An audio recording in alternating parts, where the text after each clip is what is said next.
Très bien. Le Seigneur est bon. Notre Dieu est un Dieu de grâce. Et pour notre premier culte de cette année, le Saint-Esprit va encore nous parler. Et quand l'Esprit parle, c'est justement pour construire, pour bâtir, pour nous faire grandir, pour que nous puissions avancer. Nous n'avons pas un Dieu qui stagne, nous avons un Dieu qui de progression, un Dieu qui nous amène quelque part, qui a un objectif à atteindre avec nous. Et donc, le Seigneur nous appelle véritablement à l'écoute. Et comme Jacques le dira, ne soyez pas simplement de ceux qui écoutent la parole de Dieu, mais aussi de ceux qui mettent la parole en pratique.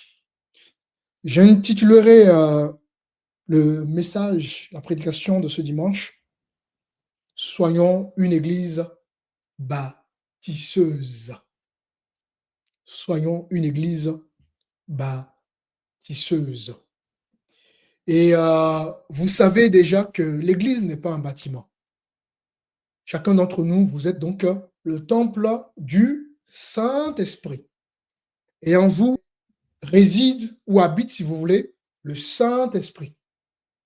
Donc, nous sommes de façon individuelle une église, une pierre.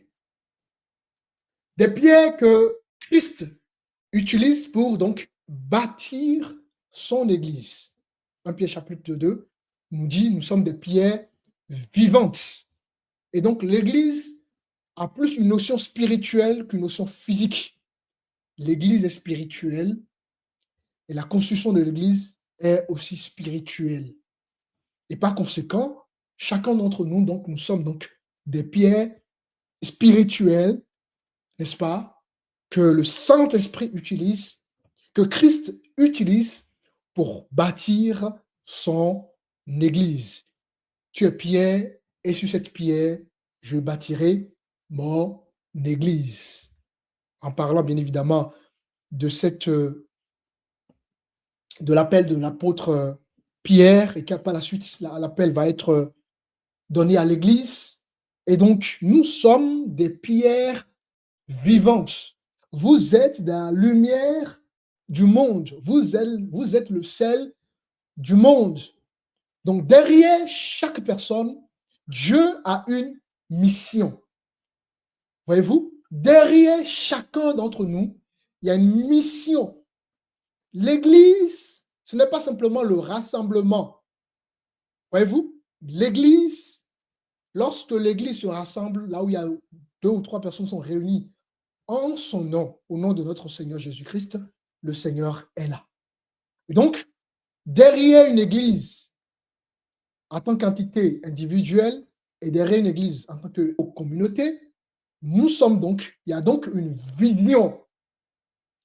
Et ce soir, j'aimerais vraiment que vous puissiez saisir le message de ce soir. Vous savez, j'aimerais pas que cette année soit pour vous une année, d'échec. J'aimerais pas que cette année soit une année où nous tournons en rond. Nous ne voulons pas tourner en rond. Mais cela dépend de qui? Cela dépend de chacun. Plus tu vas saisir Dieu, plus tu vas saisir la pensée de Dieu, plus je vais saisir la pensée de Dieu, plus, n'est-ce pas, l'œuvre de Dieu va pouvoir donc avancer au travers de ma vie. Ceci étant dit, je vous invite dans le livre de Néhémie.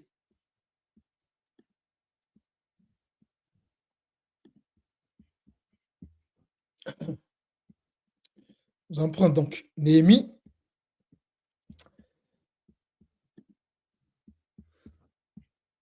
Alors, Néhémie, chapitre 1. Je vais moi-même effectuer la lecture. Donc, le livre de Néhémie va faire l'objet de notre prédication de ce dimanche. Donc, gardez vos livres, vos Bibles ouvertes et nous allons parcourir les différents chapitres donc, de Néhémie. Avant, pour aller plus loin, je vais d'abord contextualiser pour qu'on puisse bien comprendre le contexte et bien comprendre le message. Ici, nous sommes donc sous le règne donc d'un roi de Perse appelé Artaxerxès. Vous pouvez voir donc le nom de ce roi dans le chapitre 2. Donc Artaxerxès Ier. Et dans le contexte de Néhémie, le peuple va être donc déporté. D'accord? Il y a eu donc déportation à Babylone. Et ensuite, il y a eu un retour partiel de ce peuple. Et, donc, lorsque ce peuple va être déporté, parce que, vous voyez, Dieu a fonctionné comme ça avec ce peuple. À chaque fois que ce peuple s'éloignait de Dieu, Dieu permettait qu'il y ait d'autres nations qui viennent justement assujettir son peuple pour les apprendre à être fidèles. Et ce peuple, bien évidemment, va pécher. Le Seigneur va permettre une déportation et ensuite un retour partiel dans le contexte de Néhémie.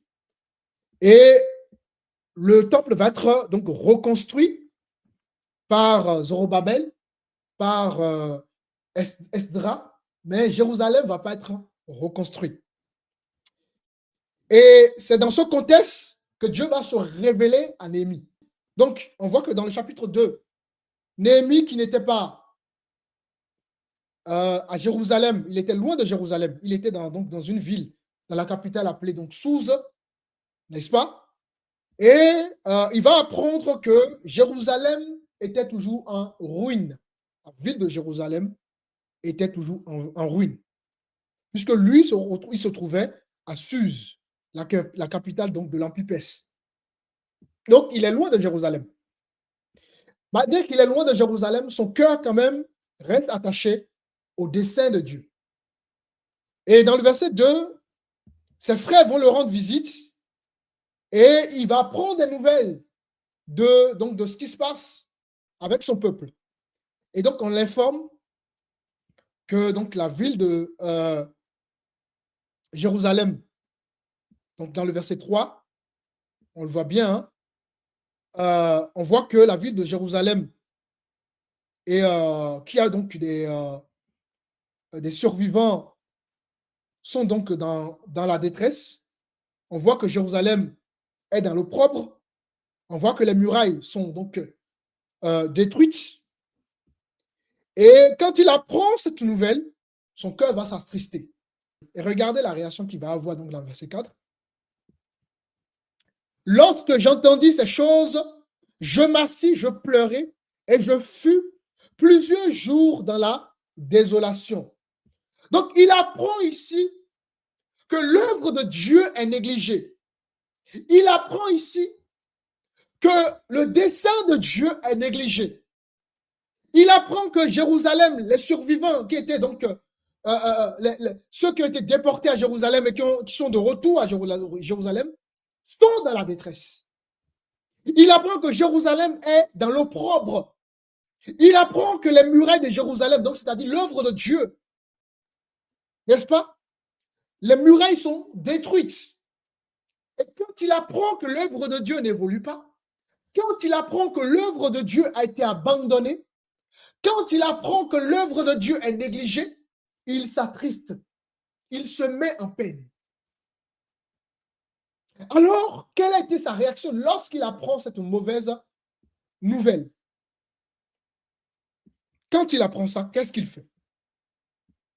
Ben, il va, premièrement, il va adorer ce Dieu-là, il va passer un temps dans l'adoration.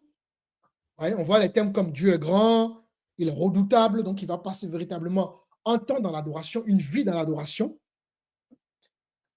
Ça va être donc la première phase, l'adoration, élever à nouveau ce Dieu, retrouver une connexion avec ce Dieu, implorer ce grand Dieu.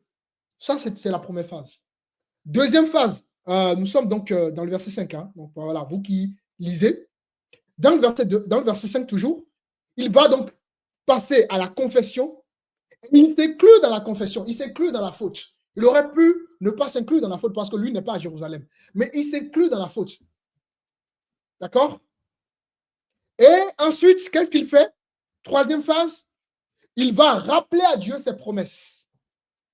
Et ensuite, quatrième phase, il va demander donc une précision. Il va demander une réponse de la part de Dieu.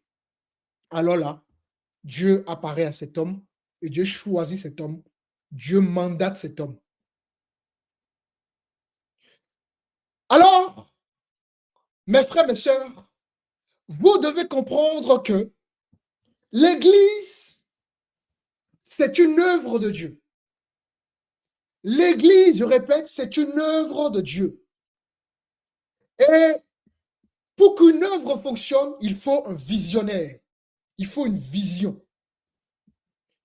D'accord? Dieu va donc donner une vision à Néhémie. Dieu va donc choisir Néhémie et Dieu mandate Néhémie. Je suis le pasteur de cette œuvre, donc je suis le visionnaire de cette œuvre. Mais ce n'est pas parce que je suis le visionnaire de cette œuvre que vous devez rester spectateur. Quand Dieu donne une vision à quelqu'un, Dieu va mandater la personne, mais Dieu va mettre des gens autour de cette personne pour que justement l'œuvre évolue. Parce que nous avons un Dieu d'ordre, un Dieu de vision, un Dieu de stratégie.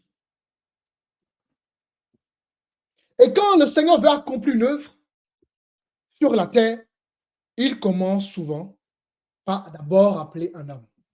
Et une fois, n'est-ce pas, qu'il appelle un homme, ça peut être donc ses serviteurs, il va donc mettre des gens autour de ce serviteur-là pour que l'œuvre évolue.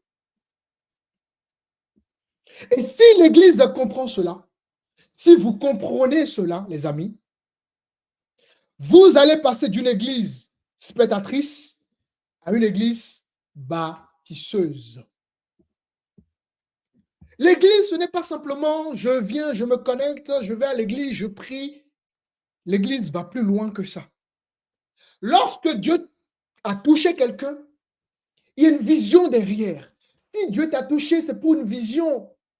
C'est pour que justement toi, tu sois consommé, tu sois, il y a un travail qui soit fait dans ta vie afin que tu puisses être un instrument entre les mains de Dieu. L'Église ne s'arrête pas à moi, ne s'arrête pas à toi. L'Église doit continuer au travers de ma vie. L'Église doit continuer au travers de ta vie. Et cet homme, lorsqu'il va apprendre que l'œuvre de Dieu est abandonnée, que l'œuvre de Dieu est négligée, il va y avoir une grande tristesse qui va envahir son cœur. Où sont les hommes et les femmes, n'est-ce pas, qui sont envahis par une grande tristesse parce qu'ils ne voient pas l'œuvre de Dieu évoluer? Où sont les hommes et les femmes qui sont tristes, qui sont peinés parce qu'ils ne voient pas les choses évoluer? C'est quelque chose qui a disparu dans le milieu chrétien. Parce qu'on a tendance à croire que seuls les serviteurs sont appelés à servir Dieu. Mais telle chose, c'est pour l'homme de Dieu, telle chose, c'est pour le pasteur. Voilà, ouais, on a tendance à tout libérer, ou dirais-je, à tout déléguer à l'homme de Dieu.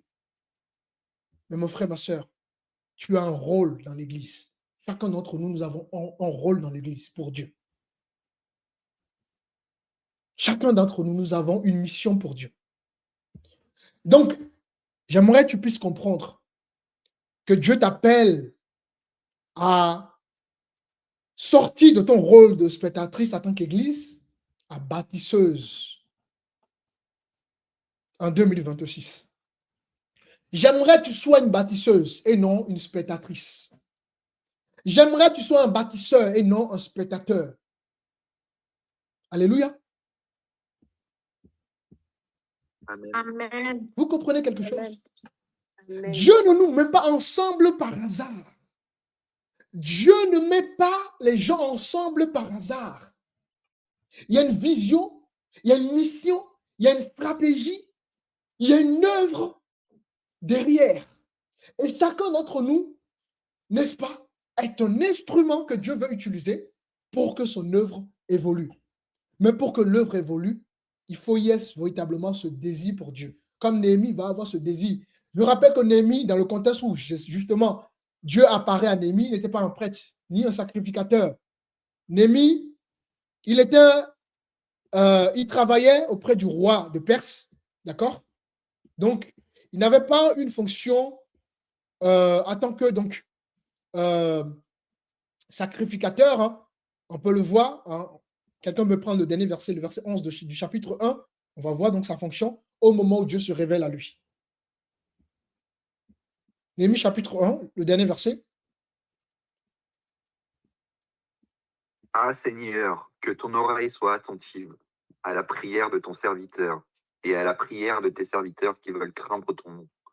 Donne aujourd'hui du succès à ton serviteur et fais-lui trouver grâce devant cet homme. J'étais alors échanson du roi. Ok. Merci. Donc, Néhémie était échanson, c'est-à-dire, il faut savoir que dans l'Antiquité, ceux qui sont nommés à ce poste d'échanson, ce sont des serviteurs donc chargés de servir justement du vin ou des boissons, hein, au roi. Donc, c'est une fonction très importante, très sensible. Pourquoi? Parce qu'un échanson devait justement goûter le vin avant le roi, justement pour éviter des empoisonnements. Et Néhémie était à un poste stratégique. Il n'était pas un sacrificateur. C'était simplement un simple homme qui était donc un échanson d'un roi. Alors, par rapport à son cœur, par rapport au cœur qu'il a pour l'œuvre de Dieu, Dieu se révèle à cet homme. Et Dieu lui donne une vision. Dieu se révélera à toi par rapport à ton cœur. Dieu te confiera des choses par rapport à ton cœur. Dieu te communiquera des choses par rapport à ton cœur. Quel cœur tu as pour Dieu. Quel cœur tu as pour les choses de Dieu. C'est ça qui est important. Quel est le fardeau que tu portes? Est-ce que tu portes le fardeau de voir l'œuvre de Dieu évoluer? Est-ce que tu portes le fardeau de voir ta vie évoluer? Est-ce que tu portes le fardeau de voir des âmes touchées?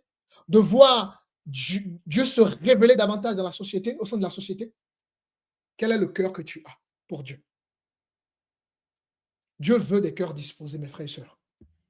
Et j'aimerais que 2026, tu puisses avoir un cœur disposé pour Dieu. Alléluia. Amen, amen. J'aimerais que 2026, tu puisses avoir un cœur disposé pour Dieu. Et maintenant, nous sommes au chapitre 2. Maintenant, une fois qu'il va avoir la vision, nous sommes donc au chapitre 2. On va lire à partir du verset 17 et verset 18. Celui qui a trouvé 17 et le verset 18.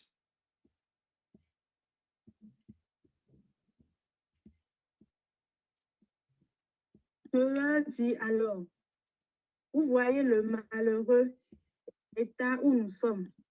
Jérusalem est détruite et ses portes sont consumées par le feu. Venez, rebâtissons la muraille de Jérusalem et nous ne serons plus dans l'opprobre.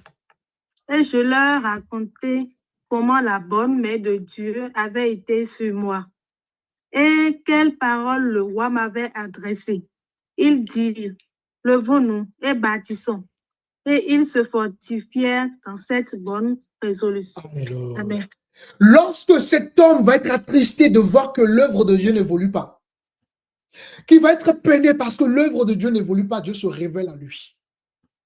Comme Dieu a envie de se révéler à chacun d'entre nous selon notre disposition de cœur, selon ce qu'on a à cœur. Parfois, je peux être là et je suis tellement peiné par rapport à une situation que je peux me mettre à pleurer parce que j'ai tellement de la peine. Voilà le cœur que Dieu veut. Des hommes qui ont la peine, qui sont peinés, qui sont en souffrance à l'intérieur de ne pas voir l'œuvre de Dieu évoluer. Alors, le constat va être fait. Dieu se révèle à un homme. Dieu donne une vision à un homme. Et dans le verset 17 donc, du chapitre 2, la Bible dit, je leur dis alors, vous voyez le malheureux état où nous sommes. Quel constat tu peux faire de l'œuvre de Dieu? Quel constat tu fais de l'œuvre de Dieu? Qu'est-ce que tu peux faire pour que l'œuvre de Dieu avance? Qu'est-ce que je peux faire pour que les choses de Dieu évoluent? L'œuvre a besoin de quoi pour évoluer? Qu'est-ce que je peux faire pour que l'œuvre évolue? Néhémie fait le constat. Voilà la situation. Qu'est-ce qu'on fait? Mes frères et sœurs, j'aimerais que vous puissiez comprendre cela. J'aimerais que vous puissiez saisir cela. Parce que si vous avez un fardeau pour les choses de Dieu, Dieu va porter vos vies davantage dans sa grâce. Parce que la Bible déclare que cherchez premièrement le royaume des cieux et ce dont vous avez besoin vous seront donnés. Plus tu vas avoir du désir pour voir, pour l'avancement des choses de Dieu, Dieu va vouloir s'occuper de ta situation. Dieu va lui-même gérer ta situation. Parce qu'il voit que tu portes son fardeau. Parce qu'il voit que tu portes son œuvre à cœur. Après le constat, qu'est-ce qu'ils vont faire? Ils vont se lever pour bâtir l'œuvre de Dieu. J'aimerais que tu puisses te lever et bâtir l'œuvre de Dieu, mon frère, ma soeur. J'aimerais que tu puisses bâtir l'œuvre de Dieu. Ils vont se lever et ils vont bâtir l'œuvre de Dieu. Ils se fortifient dans cette bonne résolution. Voilà quelle a été, n'est-ce pas, la suite, une fois que Dieu s'est révélé à Néhémie, il fait le constat, il en parle à la communauté et tous ensemble, ils se lèvent. Donc, on voit que Dieu ne s'est pas limité uniquement à un seul homme. Néhémie devait être entouré pour bâtir l'œuvre de Dieu. C'est lui qui a la vision, qui a la guidance, qui a la direction, mais il fallait des hommes et des femmes pour bâtir l'œuvre de Dieu. L'œuvre de Dieu ne se bâtit pas avec un seul homme. L'œuvre de Dieu se bâtit avec l'ensemble des membres du corps. Alléluia. L'œuvre se bâtit avec l'ensemble des membres du corps. Chacun a une mission. Qu'est-ce que tu fais? Qu'est-ce que tu fais pour Dieu? Alléluia. L'œuvre de Dieu a besoin des hommes et des femmes, mes frères. L'œuvre de Dieu ne se bâtit pas avec un seul homme. Après, nous sommes les mêmes personnes à dire, ah, les pasteurs font tout, les pasteurs font tout. Mais qu'est-ce que tu fais? Quel est ton désir? Comment tu montres que tu veux être utile? Parce que c'est la manière dont tu veux être utile, la soif que tu as pour le Seigneur qui va justement pousser l'homme de Dieu à te confier des responsabilités. C'est la manière dont tu veux voir l'œuvre de Dieu qui va pousser l'homme de Dieu à davantage te solliciter. Il y a même des gens qui ont des responsabilités qui ne font rien dans la responsabilité. Il y a des gens qui sont anciens, qui sont diacres, qui sont annonceurs, qui ont des responsabilités, mais qui sont juste là pour décorer leurs responsabilités. Et ça, c'est grave. Et ça, c'est très grave. Tu as une responsabilité, tu dois incarner cette responsabilité. Lorsqu'on te confie une responsabilité, tu dois être capable d'incarner cette responsabilité. Tu es ancien, tu dois incarner ta responsabilité en tant qu'ancien. Tu es diacre, tu dois incarner cette responsabilité en tant que diacre. Tu es annonceur, tu dois incarner cette responsabilité en tant qu'annonceur. Tu es chef de chorale, responsable de chorale, tu dois incarner cette responsabilité. Quel que soit ce qu'on te confie, tu dois être capable d'incarner cette responsabilité aussi minime que ça puisse être. Où sont ces hommes et ces femmes qui incarnent les responsabilités? Je vais vous dire une chose, mes frères. Depuis que cette œuvre évolue, que j'essaye de vous enseigner, qu'est-ce que vous n'avez pas reçu comme nourriture dans ce ministère?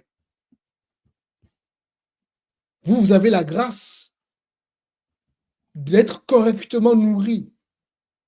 Des messages qui sont là pour vous faire grandir. Mais combien sont matures après avoir reçu des messages? Parfois, je sais, le Seigneur aussi, ce n'est pas pour rien. Parfois, je me sens seul dans l'œuvre. Et c'est normal pour un ministère, on a tendance à être seul souvent. Mais on se sent seul, tu dois tout faire, communiquer en même temps, partager. Aller sur les réseaux sociaux, partager, faire ceci. Si je n'avais pas une certaine discipline, j'ai 4 enfants, j'ai des responsabilités, j'ai des entreprises que je dois gérer. Et parfois, ce n'est pas facile parce que tu es obligé de tout faire. Tu dois être derrière les gens. Est-ce que tu as fait ceci? Est-ce que tu as fait cela? Tu dois toujours. C'est terrible. Est-ce que tu as fait ceci? Même quand les gens, tu leur donnes une responsabilité, tu dois toujours encore être derrière eux.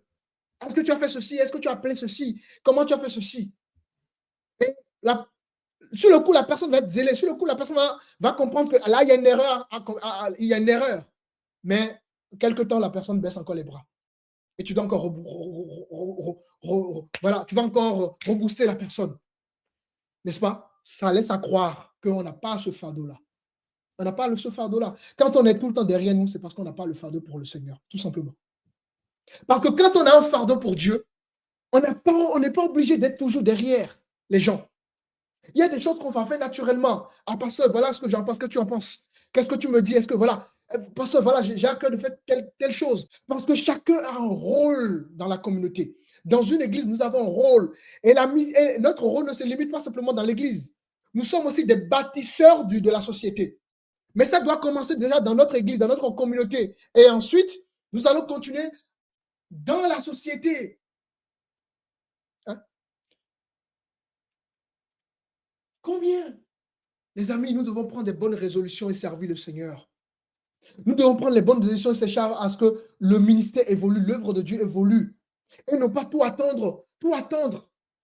Vous vous rendez compte, je dois méditer la parole de Dieu, je dois préparer des enseignements, je dois me communiquer encore, je dois encore m'occuper des communications sur les réseaux sociaux, je dois tout préparer, les flyers, les lives, les ceci, communiquer dans la communauté, appeler les gens pour savoir comment les choses évoluent. Vous vous rendez compte? Vous ne vous rendez pas compte. Donc, il est temps que nous puissions porter l'œuvre de Dieu à cœur, les amis. Il est temps que nous puissions porter l'œuvre de Dieu à cœur. Nous puissions être une église bâtisseuse, une église qui bâtit. On ne peut pas toujours être derrière les gens tout le temps.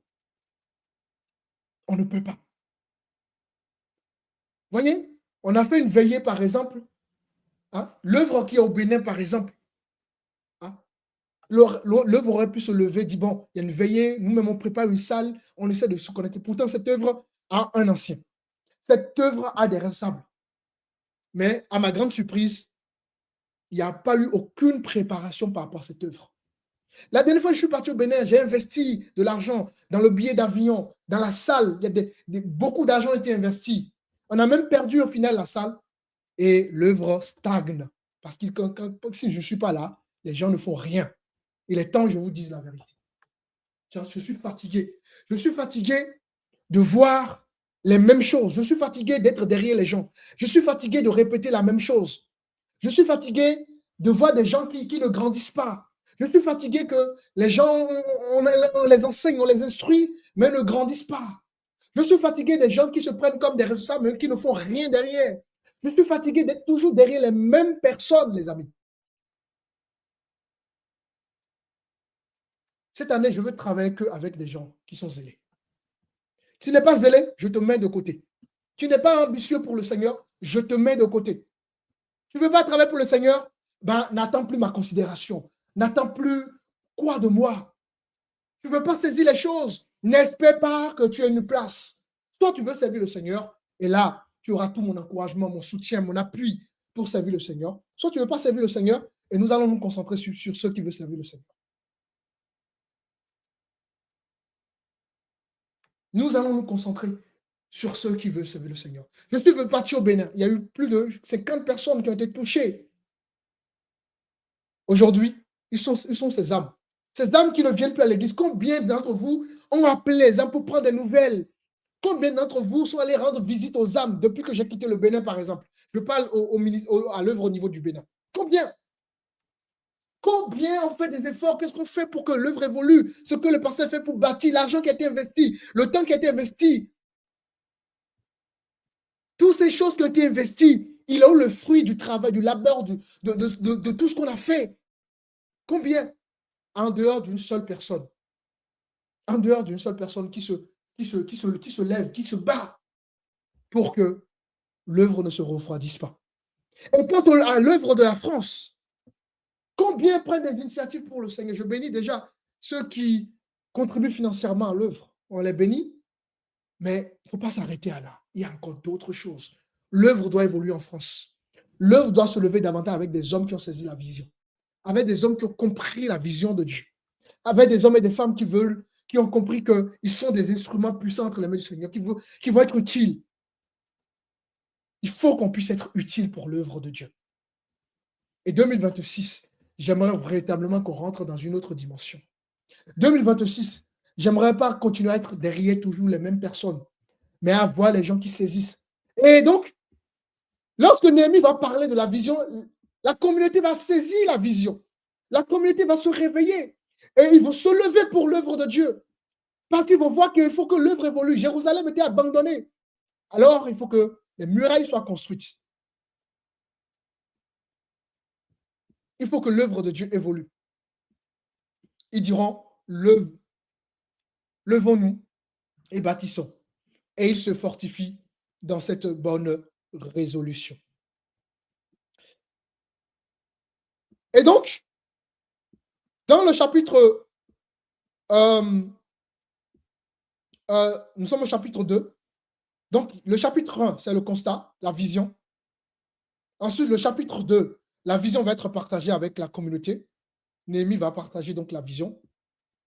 Et l'œuvre de Dieu donc va commencer donc à être...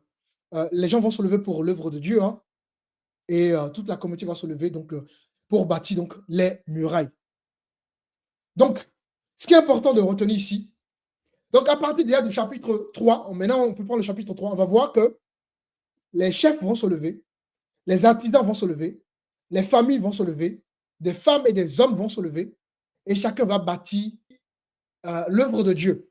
Tout le chapitre, quand on détaille vraiment tout le chapitre, explique comment chacun s'est levé pour bâtir l'œuvre de Dieu. Vous voyez que Néhémie seul n'a pas été le seul homme voilà, Néhémie était là pour donner la direction, pour guider, pour conduire, mais chacun s'est levé selon sa capacité.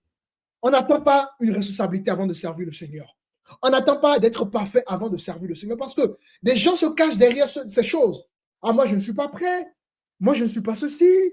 Moi, je ne suis pas... Voilà. Vous voyez, on va passer notre temps à scroller les réseaux sociaux, mais moins de temps pour servir le Seigneur. Voyez-vous, on va se cacher derrière, je ne suis pas prêt, alors que non, le Seigneur n'attend pas que tu sois parfait avant de t'utiliser. Le Seigneur attend simplement un cœur disposé. Le Seigneur attend simplement que tu puisses porter dans ton cœur le fardeau de son œuvre pour t'utiliser, bien évidemment, selon la capacité, le don qu'il t'a remis, qu'il a déposé en toi. Voyez-vous, on va se cacher derrière la peur, voyez, le regard des autres, qu'est-ce que les gens vont penser de moi, mon frère, ma soeur? C'est le Seigneur avec la grâce qui est sur ta vie. Alléluia. Amen. Nous devons servir Dieu. Comme ces hommes, ils n'ont pas regardé à leur capacité, chacun va se lever. Homme, femme, chacun s'est levé et chacun s'est dit, moi, je peux faire ceci. L'autre s'est dit, moi, je peux faire ceci. Et en combinant le tout, l'œuvre de Dieu va être reconstruite. Donc, vous voyez que personne n'a bâti l'œuvre tout seul, toute seule, personne. L'œuvre de Dieu a été rebâtie par des hommes et des femmes avec un visionnaire et une communauté. Donc, une église où tout repose sur un seul homme est une église qui n'avancera pas. C'est une église qui va tourner en rond. Voyez-vous? Il ne suffit pas de dire je suis ancien. Il ne suffit pas de dire je suis diacre. Il ne suffit pas de dire je suis diaconèse. Il ne suffit pas de dire je suis ceci, je suis chef de chorale. Il faut incarner la responsabilité que Dieu nous confie. Il faut incarner chaque responsabilité que Dieu nous donne. Et quand bien même je n'ai pas une responsabilité, il y a quelque chose que je peux faire pour le Seigneur pour que l'œuvre de Dieu évolue. On ne peut pas être derrière toujours les mêmes personnes à répéter tout le temps les mêmes choses. Ça veut dire que la personne n'a pas un fardeau pour Dieu, tout simplement. Quand on est derrière tout le temps derrière une personne, cela montre tout simplement que la personne n'a simplement pas le fardeau pour. La personne ne doit pas être là où elle est, tout simplement.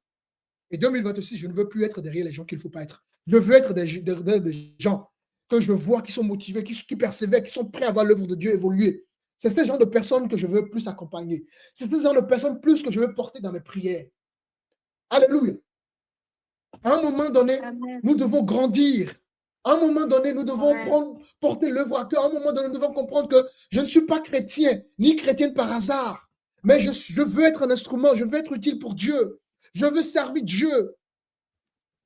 Voilà les hommes et les femmes que Dieu veut pour 2026. Servir le Seigneur. Néhémie va porter l'œuvre à cœur et à cause de son cœur, Dieu se révèle à lui. Et quand il va exposer son fardeau à la communauté, toute la communauté se lève pour bâtir l'œuvre de Dieu. Et enfants, femmes et enfants, chacun s'est levé pour apporter quelque chose selon sa capacité. Et c'est ainsi que Jérusalem va être reconstruite. C'est comme ça que l'œuvre de Dieu va évoluer.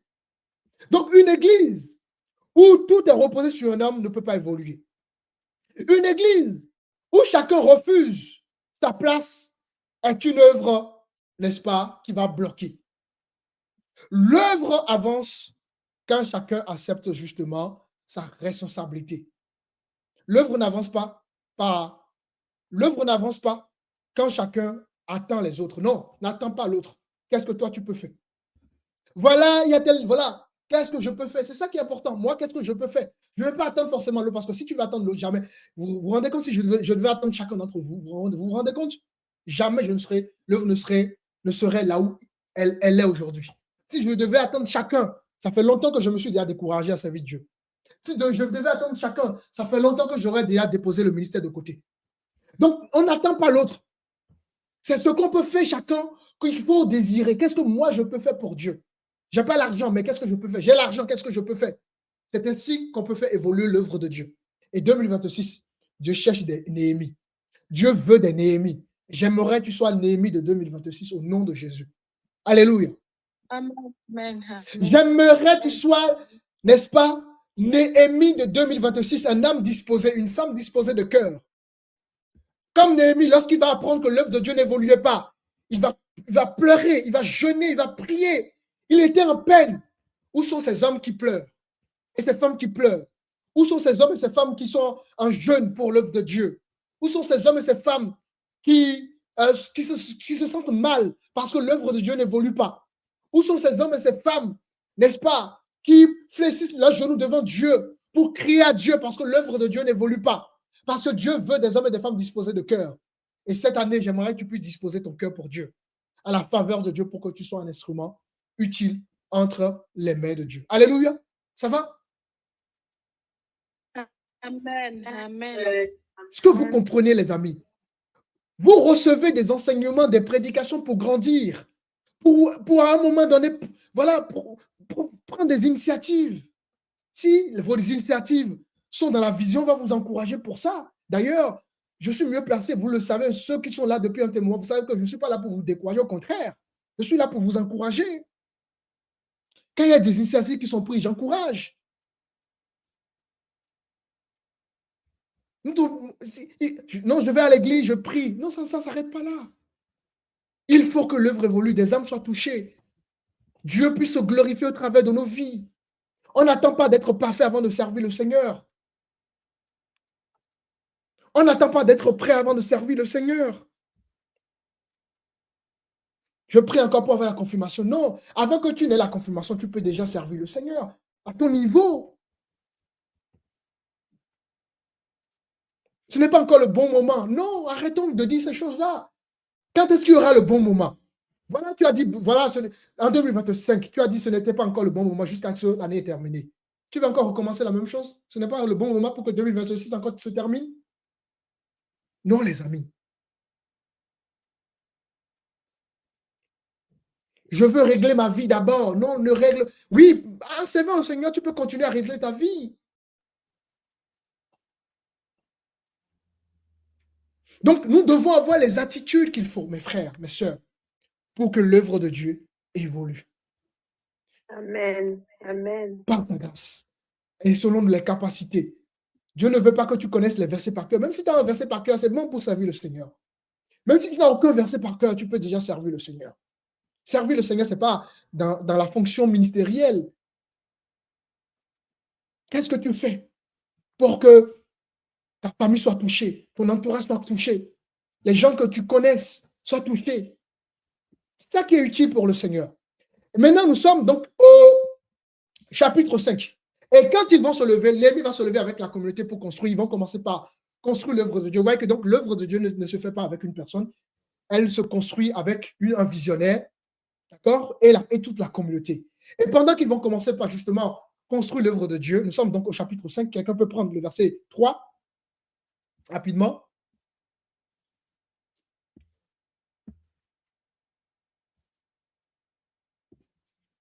D'autres disaient, nous engageons nos champs, nos vignes et nos maisons pour avoir du blé pendant la famine. D'autres disaient, nous avons emprunté de l'argent sur nos champs et sur nos vignes. Le verset 1er, Pour le pardon. tribut. Chapitre 5, le verset 1er. D'abord. Verset 1er. Il s'éleva de la part des gens du peuple et de leurs femmes de grandes plaintes contre leurs frères, les Juifs. C'est bon. C'est bon. Donc, au moment où ils vont toute la communauté va se réveiller, hein, en quelque sorte, et ils vont comprendre que là, il faut que chacun vraiment porte l'œuvre à cœur. C'est au moment où ils vont commencer par bâtir l'œuvre de Dieu, qu'il y aura une opposition. Les gens vont se lever contre justement ces hommes et ces femmes. Dès que le peuple se met justement à bâtir, on va voir que Sanballat et Tobija va apparaître pour décourager le peuple. Pourquoi? Parce que l'ennemi ne crée pas justement quand on ne fait rien, ça arrange l'ennemi. Quand on ne bouge pas, il n'y a pas de problème, l'ennemi ne va pas trop nous déranger. Mais l'ennemi craint les églises qui s'unissent et qui sont actives. Il craint l'église bâtisseuse. Il craint l'homme qui bâtit. Il craint la femme qui bâtit. Lorsque tu vas vouloir bâtir ta vie pour la gloire de Dieu, bâtir l'œuvre de Dieu pour la gloire de Dieu, bâtir la mission que Dieu t'a confiée, c'est là que l'ennemi va se lever pour justement s'opposer. C'est un bon signe. L'opposition, c'est un bon signe. L'opposition te permet de savoir que tu es sur la bonne voie. Et quand tu vas vouloir te lever pour Dieu, c'est là que tu auras justement des combats, des choses que tu n'avais pas l'habitude de vivre. Et quand chacun va se lever pour l'œuvre de Dieu en 2026, vous allez voir, l'opposition va se lever. Il y aura des gens qui vont se lever. Vos ennemis vont se lever. Il y aura des Sanballat qui vont se lever. Il y aura des Tobija qui vont se lever, qui vont se lever pour vous décourager. Mais le peuple ne s'est pas laissé décourager. Le peuple ne s'est pas laissé décourager. Qu'est-ce qu'ils vont faire? Ils vont se diviser en deux. Il y aura une partie qui va prendre les armes pour veiller. Et il y aura une partie une partie va prendre les épées, une partie qui va continuer l'œuvre. Donc, vous voyez la stratégie de Dieu. Dieu, nous sommes au verset 16. Vous pouvez prendre, on va lire quand même rapidement. Le verset 16 du chapitre 5.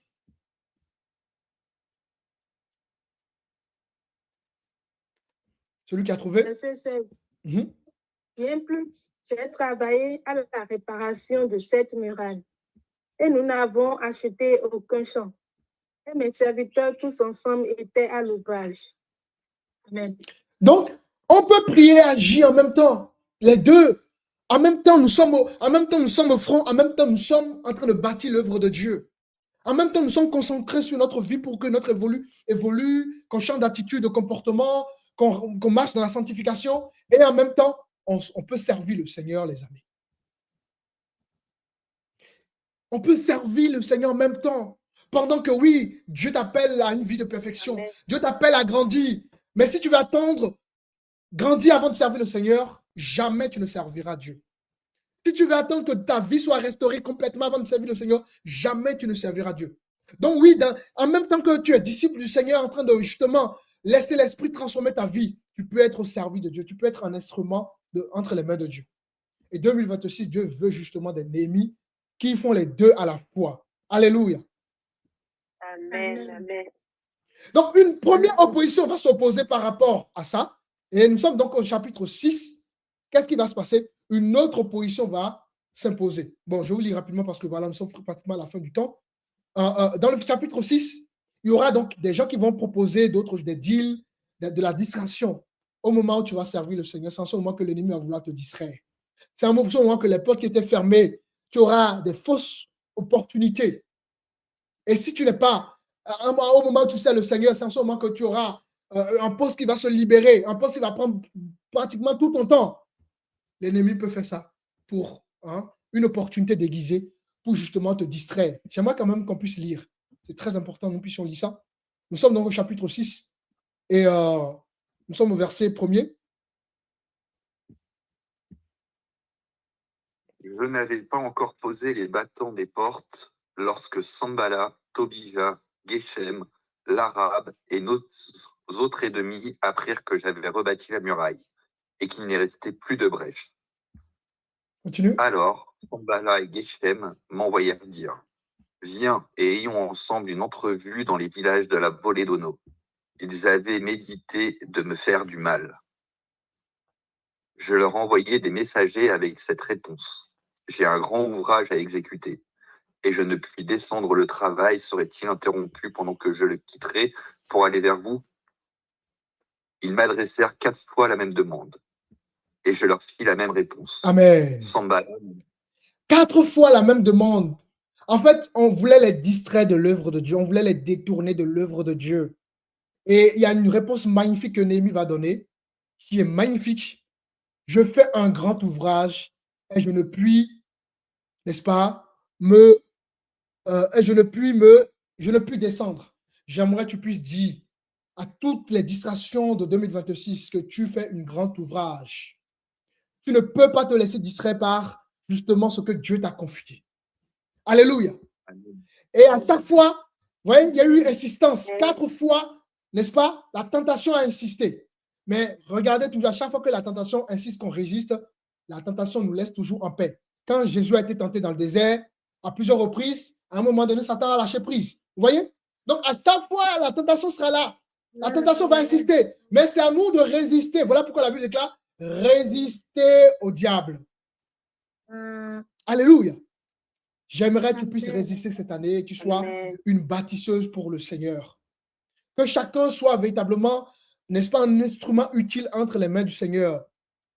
Et tous ceux qui ont participé à l'ouvrage vont être tentés justement par la distraction. Mais tous ont répondu la même réponse. Nous sommes, n'est-ce pas, en train de bâtir une œuvre que nous ne pouvons point abandonner. Alors, mes frères, mes sœurs, Dieu appelle encore des visionnaires 2026. Dieu appelle des gens à marcher justement dans sa voie. Dieu appelle des bâtisseurs, des bâtisseuses. Parce que Dieu utilise encore des hommes et des femmes pour bâtir son église. Et donc, l'église n'est pas un public. L'église, c'est un corps et un corps doit travailler ensemble. L'église est là pour bâtir une œuvre. Et quand le pasteur porte la vision, le peuple doit porter l'œuvre. La communauté doit porter l'œuvre. Parce que Dieu manifeste sa gloire lorsque toute la communauté et le pasteur se lèvent pour bâtir l'œuvre de Dieu. Et quand, n'est-ce pas, Néhémie va se lever avec la communauté, n'est-ce pas, Dieu va se lever, Dieu va se glorifier encore une fois de plus. Donc, Église, j'aimerais que tu m'écoutes, tu écoutes ce message. Sois un instrument pour Dieu pour cette année. Dieu ne cherche pas des spectateurs. Dieu ne cherche pas, comment dirais-je, des voyageurs, ceux qui voyagent, qui viennent à l'église, qui partent. Non, les amis, Dieu cherche des gens engagés, des femmes engagées, des hommes engagés pour l'œuvre de Dieu. Et quand on est engagé, on doit être constant. La constance, c'est aussi quelque chose, malheureusement, que nous n'avons pas. Nous devons cultiver justement cette belle valeur qui est la constance. Et quand les hommes et les femmes se lèvent pour servir Dieu, n'est-ce pas, Dieu se sent glorifié. Alors, je finirai par un verset. Nous sommes dans Luc chapitre 10, le verset 2. Il y a beaucoup de choses à dire, mais le temps nous manquait. Nous sommes déjà à 17 heures. Alors, Luc chapitre 10, le verset 2.